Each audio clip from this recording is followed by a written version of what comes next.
Well, hi there, and welcome to our Sunday hymn time, or whenever you're watching this, by the way, and I really appreciate you doing that.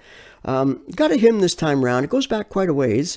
It was written by the Englishman Benjamin Ramsay. He was born in Surrey, England, back in 1849.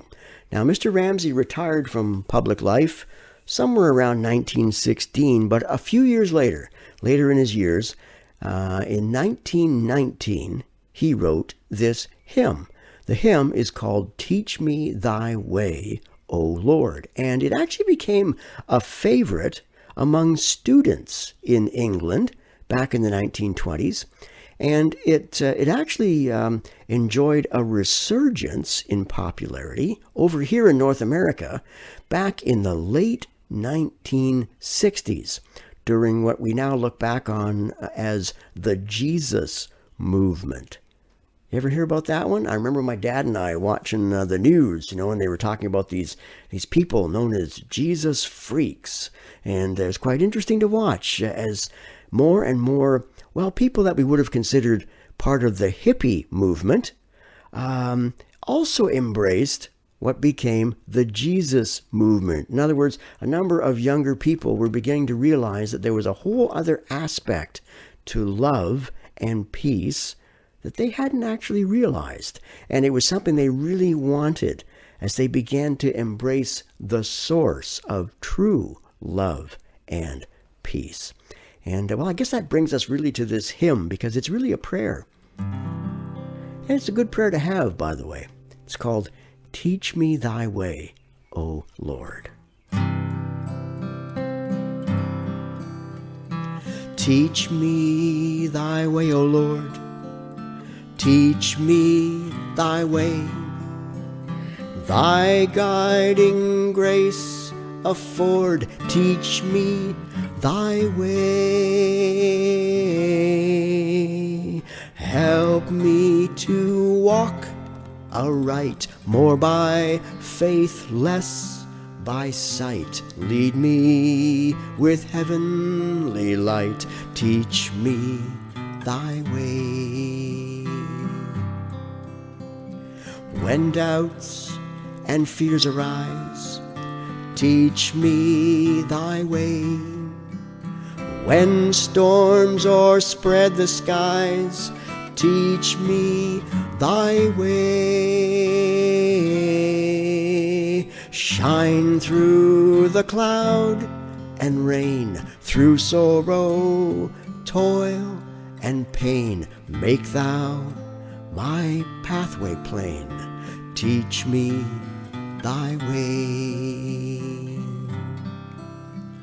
Long as my life shall last, teach me thy way.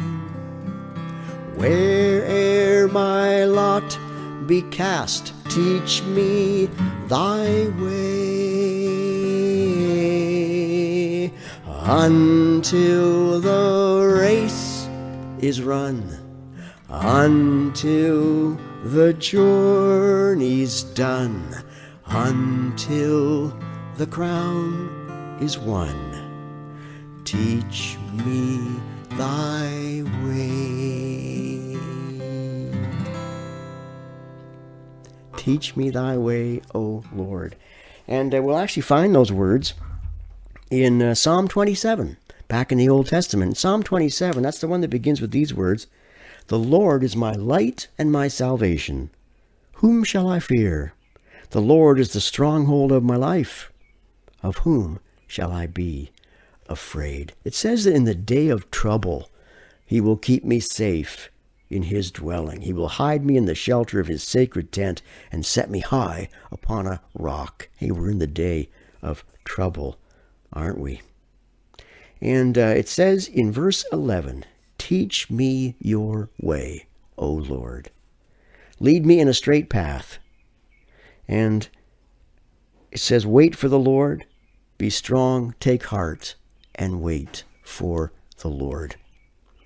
Now, you probably can't hear them, but we have a room here in the house where we actually have a real fireplace. Well, it's not huge or anything, but it's a real one, and so it kind of has a a draft that goes up to the chimney, and I can hear a bird singing in that chimney. And, I'm thinking of Jesus' words, where he said to consider the birds.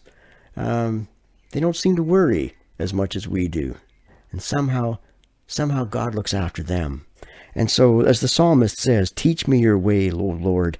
Lead me in a straight path. He'll do that. I was thinking these days, especially the last number of years, we have had such a division between people who are on the right politically and people who are on the left politically, and seems neither the twain shall, even talk to each other, let alone meet.